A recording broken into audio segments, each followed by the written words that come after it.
कपड़े धोने वाली बहू। शादी के पहले से ही विभा को कपड़े धोने का बड़ा शौक था। कभी नल के नीचे तो कभी तालाब के पास। अरे मेरी नीली वाली लुंगी नहीं दिख रही है। विभा की अम्मा, कहाँ रखी है लुंगी? अरे वो तो विभा ने परसों ही धोकर रखी थी आपकी अलमारी में, देखो वहीं होगी। वो ना मैंने आज धो दी, मुझे लगा कि गंदी हो गई होगी।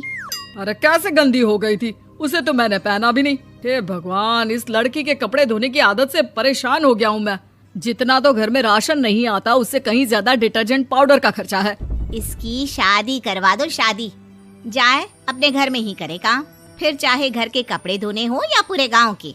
हाँ ठीक बोल रही हूँ, देखता हूँ मैं कोई लड़का। वो दिन भी आ जाता है जब विभा को देखने लड़के वाले आ जाते हैं। लड़की मुझे अच्छी लगी। होने वाली सास कहती है, बेटी अगर कुछ पूछना है तो पूछ लो। वैसे तो हमारी लड़की बहुत ही शर्मीली है, जो बोल दो वो मान लेती है, इसे क्या पूछना होगा। अरे कैसी बात कर रही हो माँ, मुझे इन लोगों के घर रहना है, सवाल तो कई है। हाँ हाँ बेटा, पूछ लो ना, क्या पूछना है। आप लोगों के घर कपड़े कौन धोता है? सास का मुंह बन जाता है। देखो, अगर तुम ये कहना चाहती हो कि तुम्हें कपड़े धोने नहीं आते तो सुन लो, कपड़े मैं ही धोती हूँ, लेकिन तुम्हारे आ जाने के बाद मैं रुमाल तक नहीं धोऊंगी। अरे चुप रहना भाग्यवान, बहू बेचारी घर आई नहीं, उसे डराना शुरू कर दिया। वो क्या है ना बिटिया, अभी तक तो ये कल्लू की माँ ही धोती थी, लेकिन अब तुम्हारे पापा तो दहेज में वॉशिंग मशीन देंगे ही। तभी विभा की माँ बोल पड़ती है, सवाल भी पूछा तो क्या। वैसे भाई साहब, मशीन की तो फिर भी कपड़े धोने की कैपेसिटी होती है। मतलब जो बिटिया दे रहे हैं ना विभा, इसे कपड़े धोने का बहुत शौक है। ये आप लोगों के क्या, आस पड़ोस गांव मोहल्ले सबके कपड़े धो दे और उफ तक ना करे। बाहर देखा नहीं आपने कितने कपड़े सूख रहे हैं? सब हमारी बिटिया ने ही तो धोए हैं। बस भी करो ना माँ, शर्म आ रही इतनी तारीफ सुनकर। और तो और एक दाग निकाल कर दिखाओ तो मान जाओ। हाँ अच्छा, माफ करना बेटा, मैंने गलत समझा। हमें तो रिश्ता बहुत पसंद है। और ऐसे जुड़ जाता है रिश्ता कपड़े धोने का शौक रखने वाली विभा का। उसकी शादी हो जाती है कोयला फैक्ट्री में काम करने वाले कल्लू के साथ। शादी के बाद अचानक विभा चिल्लाती हुई सास के पास आती है। सासू माँ, अरे सासू माँ कहाँ है आप? ये तो धोखा है, धोखा दिया आप लोगों ने मुझे।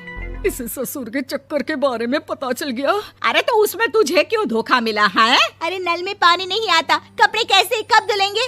अच्छा, तू पानी नहीं आ रहा उसकी बात कर रही है। तो आपने क्या सोचा? कुछ नहीं। अच्छा, तेरी माँ ने कहा था कि कपड़े धोने का शौक है तुझे, याद आया मुझे। शौक बोलकर कपड़े धोने वाले मेरे जुनून को कम ना आके सासू माँ, कपड़ा धोना मेरा गुरूर है। तभी पति भी वहाँ आ जाता है। अभी मैंने इसे सनी देओल की फिल्म दिखाई है, उसी के डायलॉग मार रही है माँ। अच्छा सुन, साफ साफ बता रही हूँ, पानी सुबह 4 से 6 और शाम को 10 से 12 आता है, समझी?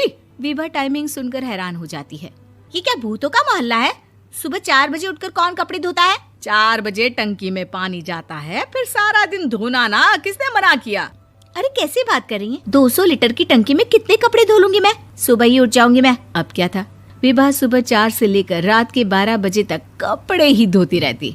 एक रोज सास पड़ोस से निकलकर कहीं जा रही होती है कि साथ वाली कहती है, हाँ कल्लू की माँ, जरा ये बताओ कि 2 साड़ी है, 2 ब्लाउज और एक पेटीकोट और एक नाड़े वाला लंबा कच्छा। हाँ तो? अरे तो क्या, कितना लोगी धुलाई ये बताओ। धोबन दिख रहे हैं हम क्या? हमारे पति सरकारी नौकरी से अभी रिटायर हुए हैं और बेटा सुपरवाइजर है कोयला फैक्ट्री में। धोबन समझ रखा है हमें? हाय रे कल्लू की अम्मा, माफ कर दो, वो तो मोहल्ले में यही सब बता रहे थे कि तुमने बहू को कपड़ा धुलवाने के काम में लगा दिया है। सास को पड़ोसन की बात सुनकर गुस्सा आ जाता है। वो घर पहुंचती है जहां घर के बाहर ही इतने सारे कपड़े सूख रहे होते हैं जितने कि किसी धोबन के घर पर। अरे ओ कल्लू की दुल्हन, बाहर निकल। माँ जी यहीं आ जाओ, बाथरूम में चादर धो रहे हैं हम। अरे अभी हम धोते हैं, तुमको बाहर निकलो। ये आस पड़ोस वाले बोल रहे हैं कि हम बहू से कपड़े धुलवा कर उसे कपड़ा धोने वाली बना दिए हैं। अरे छोड़ो ना माँ जी, किन लोगों की बातों में आती हो?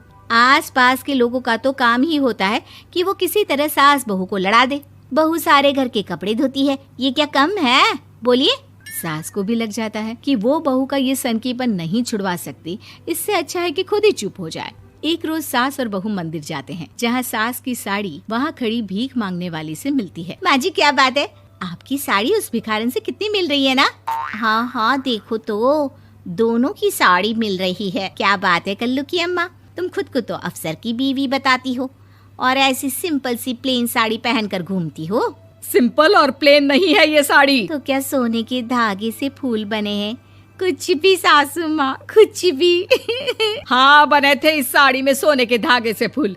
मेरे पति लेकर आए थे मद्रास से स्पेशली मेरे लिए 10,000 की।